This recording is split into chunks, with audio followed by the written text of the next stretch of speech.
When people enter the Indian Police Service, the IPS, they are starry-eyed and they have Singham-like idealism in mind. But as days roll by and they become part of the system, their idealism waxes and wanes. And the first sign of this is when the officer begins to think in terms of what his political boss wants rather than what the law demands. My first rendezvous with a politician was way back in August 2004. I was in my first independent charge as the police head of any district. I was posted in Dharwad district. I was just a month old in that post. The local court had issued a non-bailable warrant against the then Chief Minister of Madhya Pradesh. Executing non-bailable warrant meant arresting her. Eventually, this incident led her to resign from the post of Chief Minister. But for me, trust me, though this incident involved a person as high profile as the Chief Minister of a state, this has been the easiest challenge till date. In India, we have a deep-rooted menace of VIP culture. The VIPs, particularly the politicians, are given special treatment of various kinds, one such being policemen given as gunmen to politicians. Now, in most of the situations, even when there is no real threat, gunmen are given as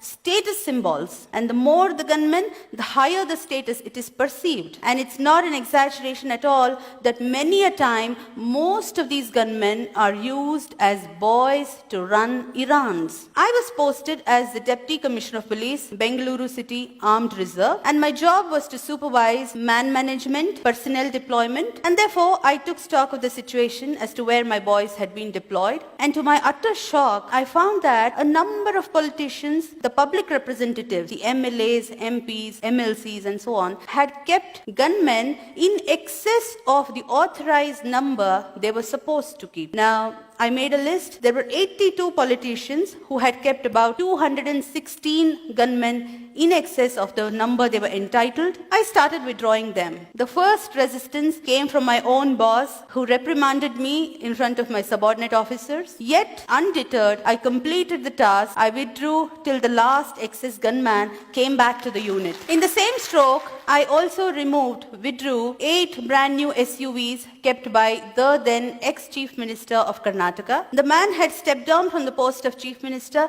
yet the vehicles had continued to be with him. I withdrew the vehicles, but I often wondered why my predecessors had not acted. What prevented them from setting things right? I later learned that these are called the dirty jobs. They are unpleasant tasks, inviting the wrath of the politicians, and nobody wants to do them. Not very long ago, I was posted as DIG Prisons, Bengaluru. I was there in that post for barely 17 working days, barring all the Sundays and holidays. And during that time, I witnessed similar special treatment being given to a convict. This convict was very powerful. She had been the close aide of the ex-Chief Minister of Tamil Nadu,